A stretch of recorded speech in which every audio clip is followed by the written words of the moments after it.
Pasikat na ang araw pero hindi pa rin natutulog si Melchor, 36 na taong gulang. Magdamag kasi niyang pinaypayan at binantayan ng anak na si Abigail, 14 na taong gulang. Panganay sa 4 na magkakapatid si Abigail. Nito lang Enero nang matuklasang may cancer siya sa buto. Ang finding naman sa kanya ng doktor sa orthopedic, 21 years bago aakyat yung sakit. Ngayon, wala pa 2-3 buwan, ayan na. Tapos nung namin ng ospital ulit, pinalipat kami sa PGH, pagaling namin ng ortho. Tapos sabi ng PGH, yun nga, humingi silang 150,000 para lang may gamot yung bata. Wala mong ganong kalaking pera na makakuha dito sa basurahan. Dahil sa sakit, kinailangang putulin ang kaliwang binti ni Abigail, kaya naman si Melchor hindi magawang iwan ang anak.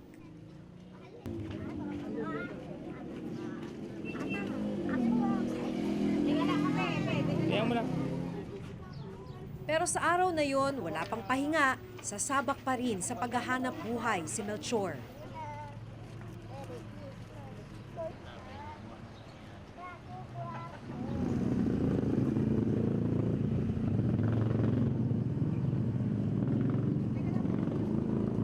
So, saan kayo pupunta ngayon, Tay? Dito po sa pinag-aanong ko po ng basura. Saan? Pinagkukunan ko po ng basura. Araw-araw po yan ganyan ginagawa nyo? Opo, ganyan po. Kailangan niyang isama si Abigail at 3 pang anak sa paghahanap buhay dahil walang may iwan para magbantay sa mga bata. 1 taon at 6 na buwan na kasi niyang mag-isang itinataguyod ang pamilya matapos pumanaw ang kanyang asawa dahil sa sakit sa buto. Hindi ko po nga rin po lubos may isang paano kinamatay niya. Ang total yung sakit niya lang naman po yung parang sakit sa buto. Yung niya, yung nalulumpo siya. Kaya lang sabi ng doktor, wala raw namamatay doon. Nung ilalabas ko siya, doon naman siya namatay. Hindi na inalam pa ni Melchor kung anong uri ng sakit sa buto ang ikinamatay ng asawa.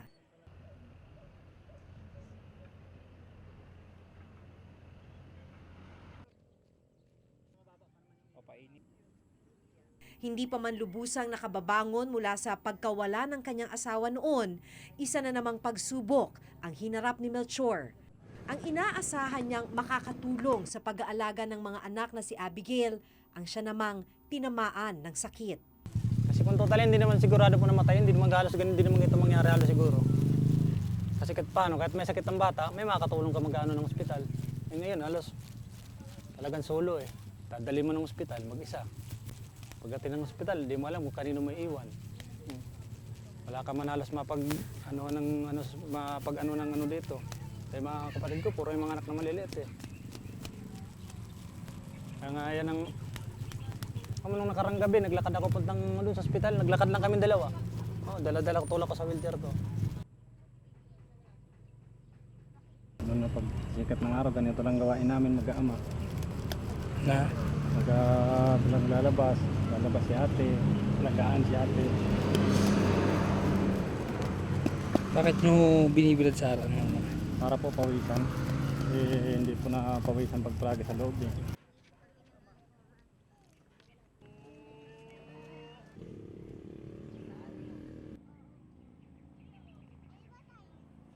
Kapag naitabi na sa lilim si Abigail, mangangalakal naman si Melchor.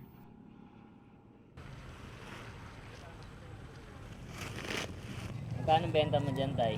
Ito pong bakal, ang ano lang po nito, nasa pag medyo nakakabinta rin po kami ng 100. Wala pong pambinta ngayon na Nang una po, makihingi muna po doon sa mga kapatid ko para lang po sa mga bata. Kung mayroong bentang kalakal, umaabot ng hanggang 200 piso ang kita ni Melchor sa maghapon. Isa pa, be.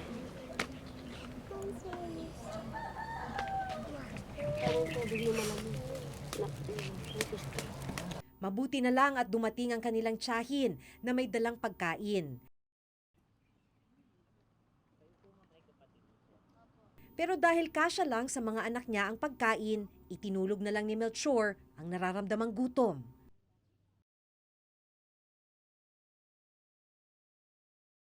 Naawa po ko sa kanya. Lalo pag nakikita ko po ang kalagayan niya ganyan. Awa po talaga ko sa bata niya.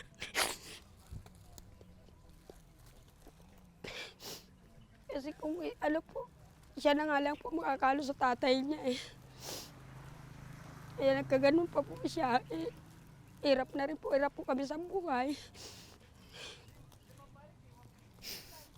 Naawa po kung magtingin-tingin po sa kanya. Hanggat kaya ko po, hanggat meron po siyang buhay. Tulungan ko po siya. Isa lamang si Melchor sa halos 14 na milyong Pilipino na mag-isang itinataguyod ang pamilya o solo parent.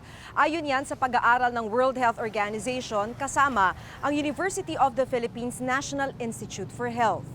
Sa tala naman ng National Statistical Coordination Board o NSCB, halos 3 milyong bata ang pinapalaki ng mga solo parent.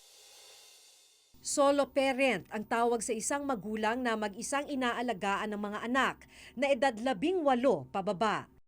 Maituturing na solo parent ang mga namatayan ng asawa, bedridden ng asawa, iniwan ng asawa at maging ang mga nakakulong ang asawa.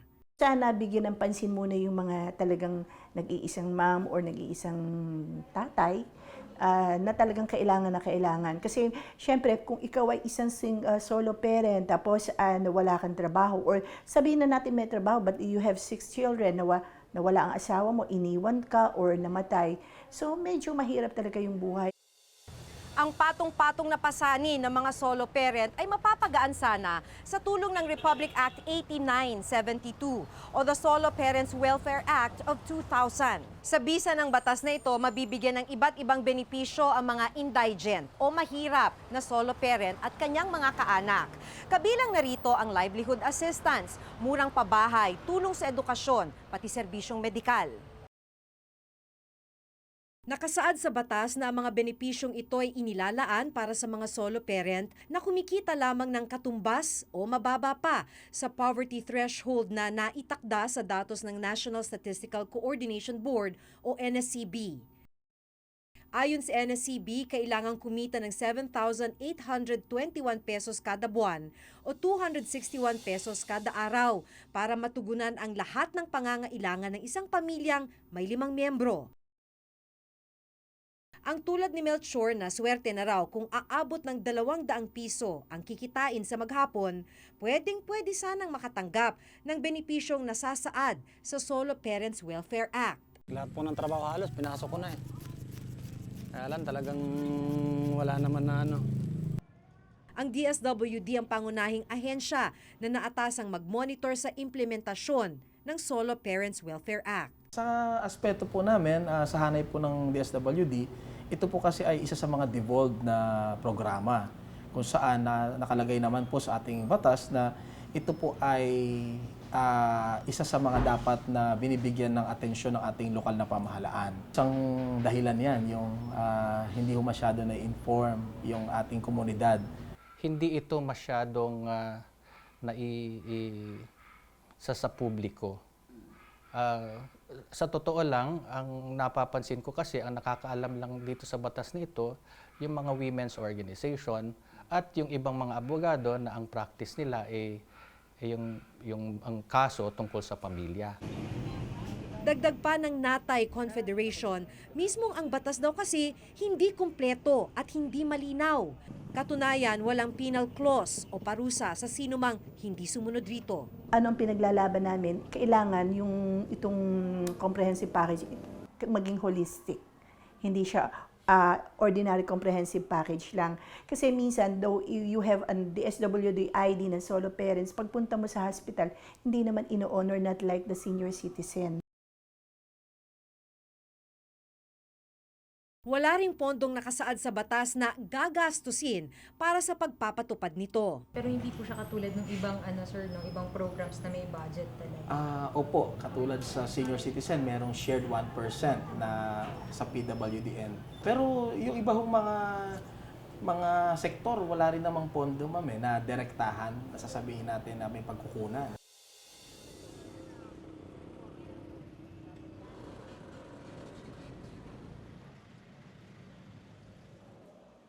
Sinamahan namin si Melchor sa pagpunta sa MSWD ng Malabon City.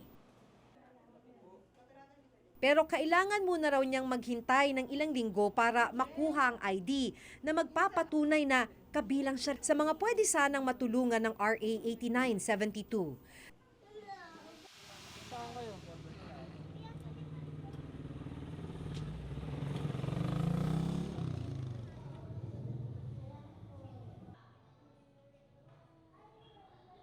Pero ang malungkot, ang isa sa anak ni Melchor, hindi na inabutan pa ang tulong mula sa pamahalaan.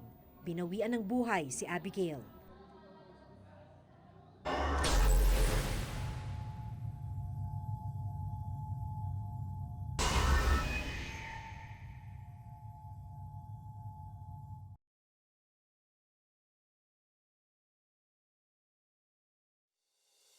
Proteksyon at kaagapay, yan sana ang nagiging papel ng batas na ito para maibsan man lang ang paghihirap ng pagiging solo parent. Pero isang dekada matapos maisabatas ang Solo Parents Welfare Act, ilan na nga ba ang nakinabang dito?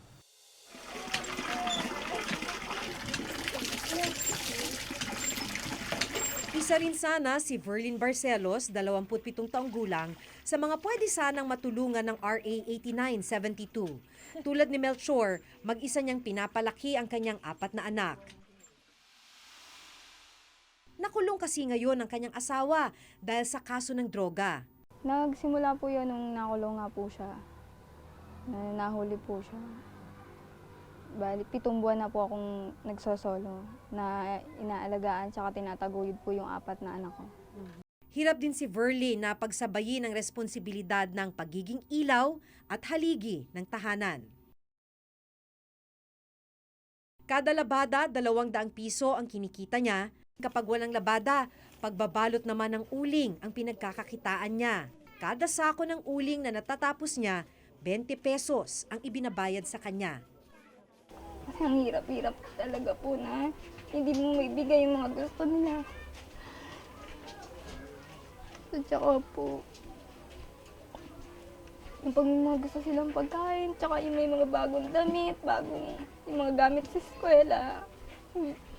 Kaya, ang ginagawa ko na lang pagpasukan talagang kung ano po yung bag nila, mula nung grade 1, ginagawa ko na lang po ng paraan. Upang mas magbigay tugon daw sana sa daing ng mga solo parent, nagkaroon na ng mga panukala upang mas mapaigting ang bisa ng Solo Parents Welfare Act. Ang pinakabago ay isinumite sa Senado nito lamang Hulyo, ang Senate Bill 121. Dito'y dinitalye kung ano-anong benepisyo ang maaari nilang matanggap gaya ng mga diskwento sa gamot at pagkain.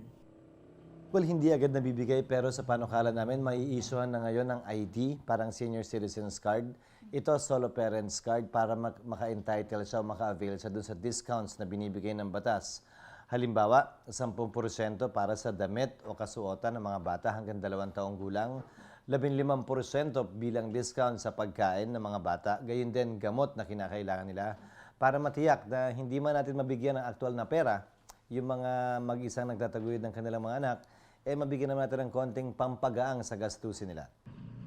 Kung maipapasa ang Senate Bill 121, mas mapapatibay na raw ang RA 8972 dahil sa magkakaroon na ng penal clauses dito. Ibig sabihin, maaari nang maparusahan ang mga hindi sumunod dito. Ang penalty ay magre-range sa mula 5,000 hanggang 50,000 piso at sa diskresyon ng korte, bahala siya kung anong i-apply niya. Pero dahil nakabinbin pa rin ang panukala, maghihintay muna ang mga gaya ni Melchor at Verlin para sa mas kumpletong benepisyo.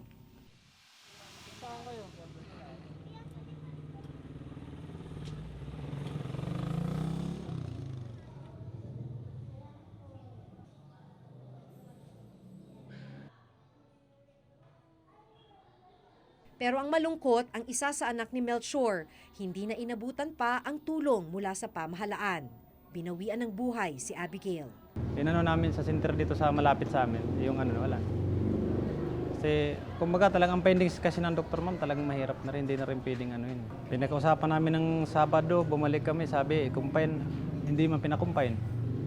Balik namin ng Lunes, nakiusap ako, lumuhod na ako sa kanila, ikumpayan yung bata. Hindi rin. Bumalik kami ng Martes, hindi rin nila kinumpayan. Bumalik kami ng Merkules, hindi rin nila kinumpayan. Nung dumating ako dito ng Malabon, saka sila tumawag, sabi nila sa akin na ay nag-text. Daddy, dalhin mo na yung anak mo rito, ikukumpay natin. Ay, nandito na kami sa Malabon. Hindi raw muling nadala sa ospital si Abigail dahil ni pamasahe. Wala sila. Matindi ng talagang pagpaalam niya, sobra-sobra na. Huling sabi niya nga na, sige na papa, magpahinga na tayo para parehas. Wala na eh, hindi na rin ako tatagal, hindi ko na rin kaya eh. Pilitin ko man lumaban, yung kalahati ng katawan ko, wala na. Nakapanghihinayang na humantong sa pagkawala ng miyembro ng pamilya dahil lamang sa salat sa kakayanan. Ano ko, sabi ko, pag natapos ko man to ngayon, mag-ano muna siguro ko ng lugar kung saan yung medyo maganda. Wala, ang hirap dito. Lahat ng pagsusumikap, wala. Kusang tinitibag eh.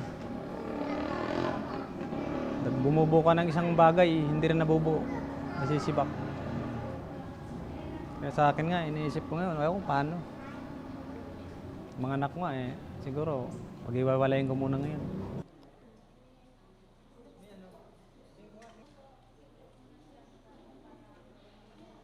Sa dami ng mga isyung kinakaharap ng bansa ngayon, may mga nangangailangan na tila hindi nabibigyan ng sapat na pansin. Ang mga solo parent gaya ni Melchor, ilan lamang sa mga mamamayang hanggang ngayon naghihintay ng tulong at suporta mula sa ating pamahalaan. Ako si Maki Pulido at ito ang nakatala sa aking Reporter's Notebook.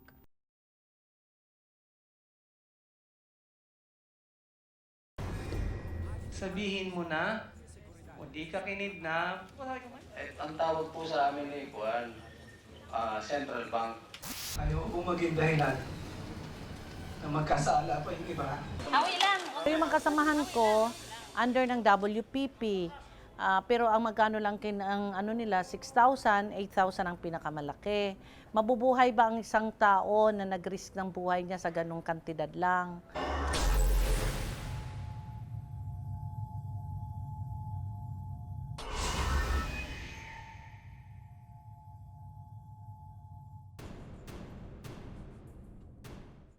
Sabihin mo na, hindi ka kinidnap. Ang tawag po sa amin ni Juan, Central Bank. Pinakinggan ng bawat testimonya. Inabangan ang kanilang isinuwalat na impormasyon tungkol sa di umano'y katiwalian. Sila mga whistleblower o tumatayong testigo sa mga kasong kinasangkutan ng ilang matataas na opisyal ng pamahalaan. Ayaw po maging dahilan na magkasala pa yung iba sa Diyos at sa bayan dahil sa akin. Pero matapos na maging laman ng balita sa maikling panahon, may kinahantungan ba mga kaso? Nabigyan ba sila ng sapat na seguridad at benepisyo? A budget of 44 billion pesos. January 2011 nang isiwalat ng dating military budget officer na si retired Lieutenant Colonel George Rabusa ang nangyayaring pa-bound system umano sa mga nagre-retirong general sa Armed Forces of the Philippines. Sa operations, Sabi ko hindi naman pwedeng selective kasi pag sinunog natin yun, masusunog yung isang building. Sa parehong taon, napasa ilalim sa Witness Protection Program si Rabusa matapos niyang tumestigo. Bagamat nabigyan naman daw siya ng safe house at security escort, kulang daw ang monthly allowance na kanyang natatanggap. Hindi rin kasi siya maaaring magtrabaho habang nasa ilalim ng WPP. Sa point of view ko lang yung kulang. Dati 8,000 ang nare-receive ko, now in-increase nila to 10,000 naman. Increasean siguro yung pondo ng yung sa Witness Protection Program para yung mga naghihirap ng mga whistleblowers may masuportahan naman. Saka importansya ba? Ganito rin ang daing ni Jose Barredo, isa sa mga tumayong testigo sa kontrobersyal na 728 million peso fertilizer fund scam noong 2005. Bali, dalawa lang po ata, Your Honor. Ito yung sa Region 6, di ba? Opo. Inamin niyang siya ang runner para sa Bulacan at Region 6, kaya alam niya raw ang naganap na overpricing ng mga pataba. Gayun din ang sabuatan at transaksyong nabagitan noon sa mga LGU at ilang opisyal ng Department of Agriculture para makakuha mano ng kickback.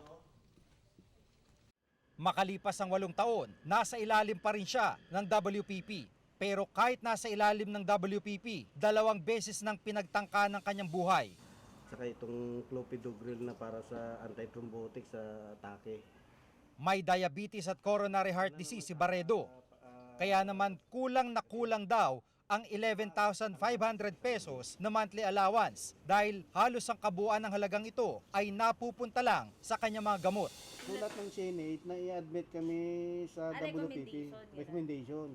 Mas mataas ng konti ang natatanggap ni Barredo kumpara kay Rabusa dahil depende ito sa assessment ng Department of Justice.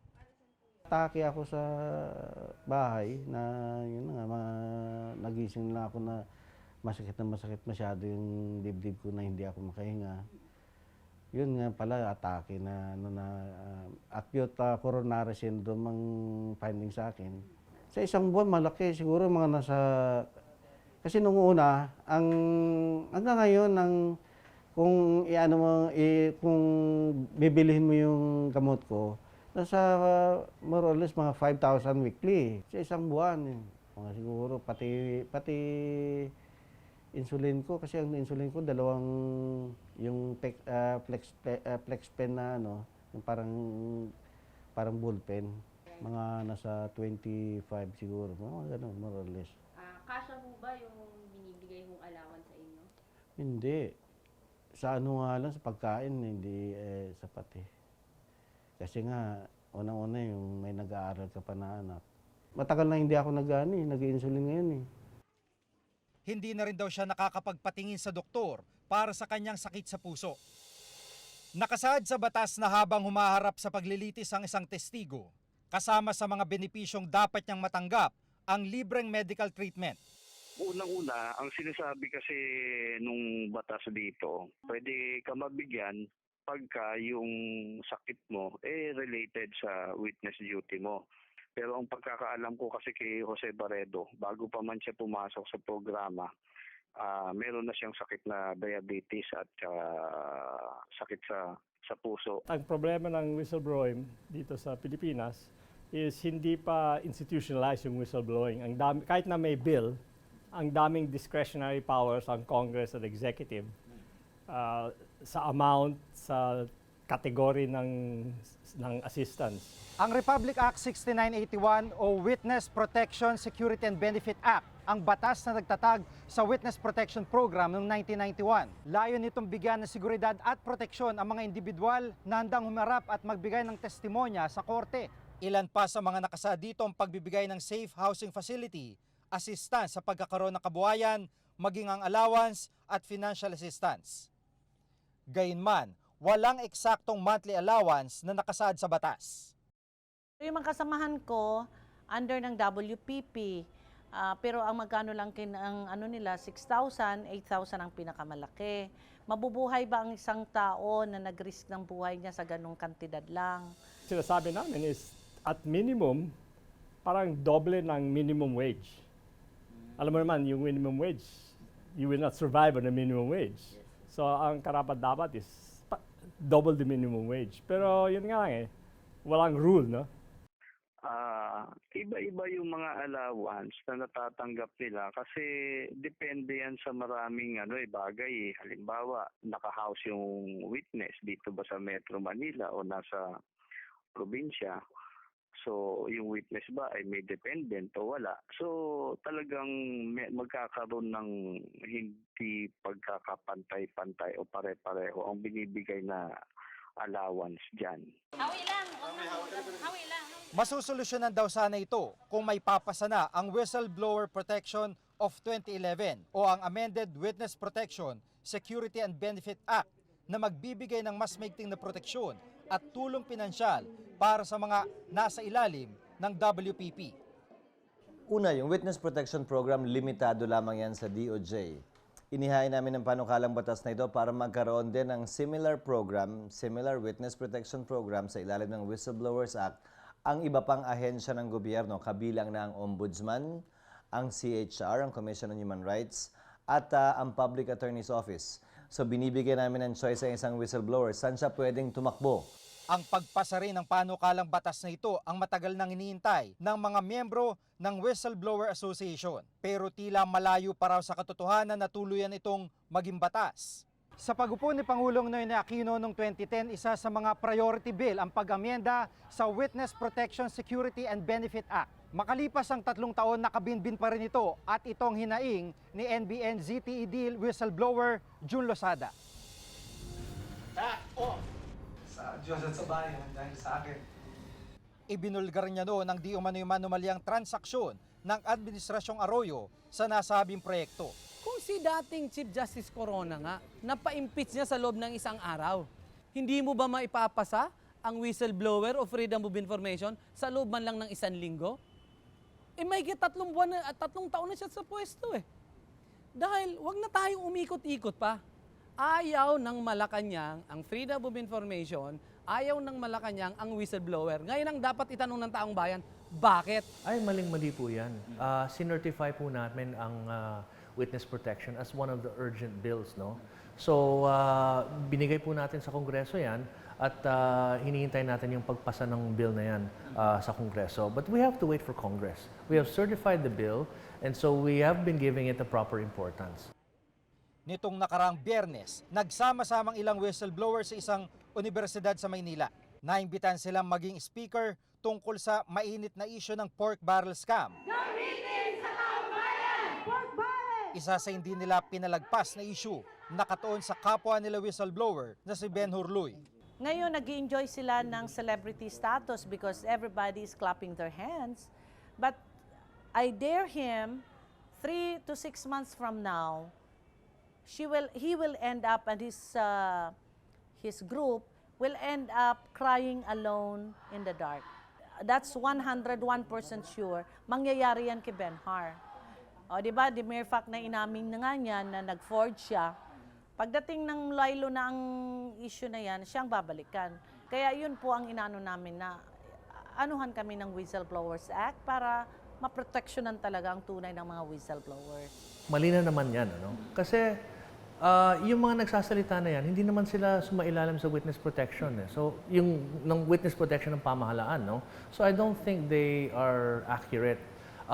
Sa totoo, we have almost 600 people under the Witness Protection Program. At sila ay binibigyan ng security at tinatago. At so far, they're all safe.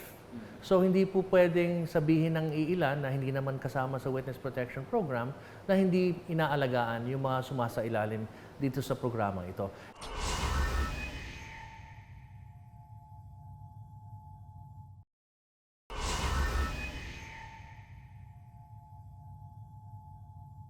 Ayaw po maging dahilan na magkasala pa yung iba.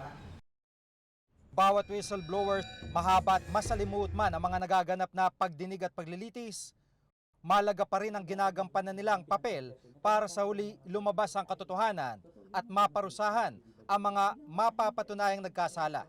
Pangmatagalan ang banta sa kanilang buhay maging ang pagkaparalisa ng kanilang kabuhayan. Kaya marapat lamang na bigyan sila ng sapat na proteksyon at benepisyo. Ako si Jiggy Manicad at itong nakatala sa aking Reporter's Notebook.